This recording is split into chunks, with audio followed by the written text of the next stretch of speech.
So, I have a challenge for you. Leave a guess in the comments if you think you know what PlayStation game inspired today's project. Good luck, and ladies and gentlemen, welcome to Dev Diary, a series where I try to make my own video games. So, if game dev videos are your thing, consider subscribing to the channel and turn on notifications so you don't miss future videos. Now, today's project is one of those free-for-all survival party-style games, featuring a cast of cardboard boxes. Typical top-down action shenanigans in terms of controls, including the ability to jump with spacebar. Keep that in mind for later. They can also fire a projectile with left click, but this ability must be earned by grabbing one of the water bottles that appear randomly around the level. Whether a participant is holding a bottle or not can be seen on their character, represented as this cute little backpack of sorts. And participants will want a water bottle on hand, because a direct hit with one of these means that the box that is hit is frozen in place for 3 grueling seconds. Not only does this remove control from that box, but also opens them up to the greatest danger of the game, the spinning laser, or lasers of doom.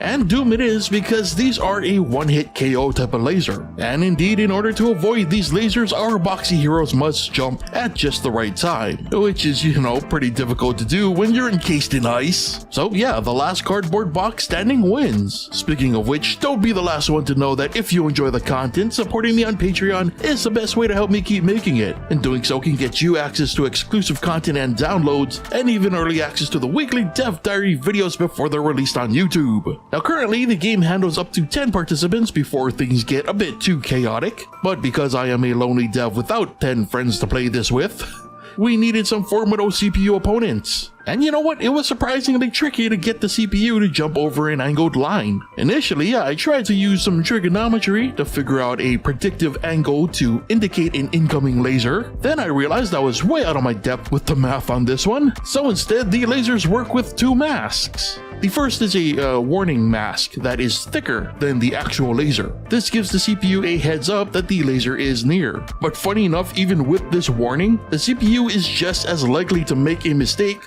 depending on their movement, which as a kind of happy accident is weirdly human-like in behavior sometimes. Coupled with the CPU's tendency to be reckless with their projectile usage, a nice balance was struck where the CPU players aren't OP, but also not complete morons. And really, that was about it for the project. A simple one this week because I literally spent way too much time on last week's project, and plus the whole math bit really slowed things down as the entire approach to the laser collision had to be changed at the last minute. Still, this was a fun one to put together, and it also uses similar 3D techniques, and had there been more time, I'd love to add a few more other things. But you know what? Let's do something different this week. What do you think could be added next to improve the project? Share your thoughts and ideas in the comments, and let's see if we're on the same page. And while you're at it, if you enjoyed the video, consider leaving a like. With that said, brings us to the end of today's Dev Diary, so thank you so much for watching, and I'll see you next time.